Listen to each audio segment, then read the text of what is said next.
केंद्रीय कर्मचारियों और हमारे पेंशन धारकों के लिए केंद्र सरकार ने पूरे भारत में 1 जुलाई 2024 से DA/DR 55% घोषित कर दिया है। साथ में अब जो भी बकाया राशि हमारे 78 लाख से अधिक जो लंबे समय से हमारे पेंशनरों की मांग थी कि सरकार उनका जो बकाया पेंशन है, जो 2006 के पहले पेंशन धारक है, उन सभी का कोरोना काल में रोके गए पैसों का केंद्र सरकार ने भुगतान करने का ऐलान कर दिया है। साथ में सरकार ने पेंशन धारकों की बेसिक पेंशन जो निर्धारण कर दिया गया है, जिसमें बेसिक पेंशन एक निश्चित समय तक केंद्रीय कर्मचारियों को और लाखों पेंशन धारकों को सरकार देगी। साथ में सेवानिवृत्त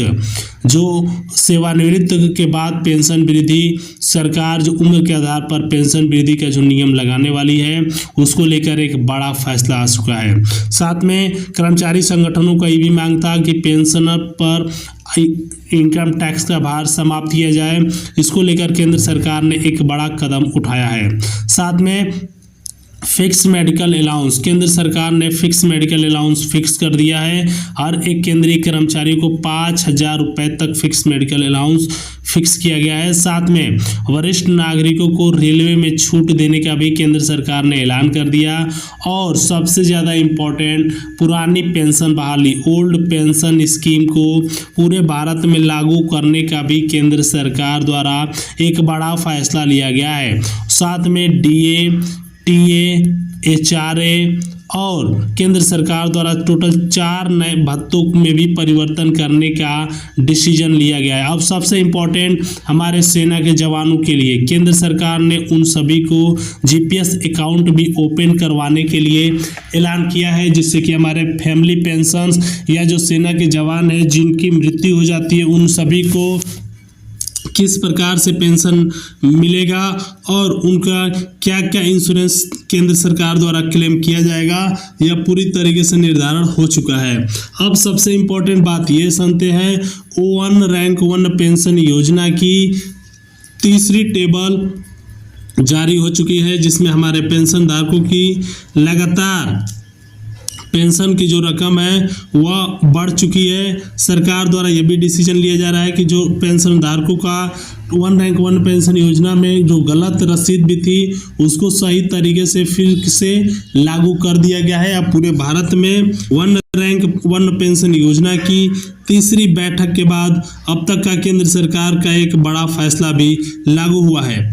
अब सबसे इम्पोर्टेंट बात ये समझते हैं कि क्या केंद्रीय कर्मचारियों और लाखों पेंशन धारकों का बकाया पैसा एक मुश्त हमारे केंद्रीय कर्मचारियों का जो कोरोना काल में सरकार द्वारा रोका गया पैसा 2,78,924 रुपये, यह कब तक ट्रांसफ़र किया जाएगा? तो मैं आपको बता देता हूँ, सरकार द्वारा यह डिसीजन ले लिया गया है कि हमारे केंद्रीय कर्मचारियों और पेंशन धारकों को यह पैसा एक मुश्त डायरेक्ट उनके खाते में ट्रांसफ़र करने का केंद्र सरकार ने जो योजना बनाई है, यह पूरी तरीके से हमारे कर्मचारियों को 15 अगस्त तक, जी मैं फिर से बता दूं, 15 अगस्त तक सरकार ने देने का वादा किया है। पूरी तरीके से यह खाते में पैसा शामिल कर दिया जाएगा। जो हमारे कर्मचारीगण है जिनको इंतज़ार है कि सरकार द्वारा यह पैसा ट्रांसफ़र किया जाए, उन सभी को केंद्र सरकार द्वारा यह पैसा दिया जाएगा।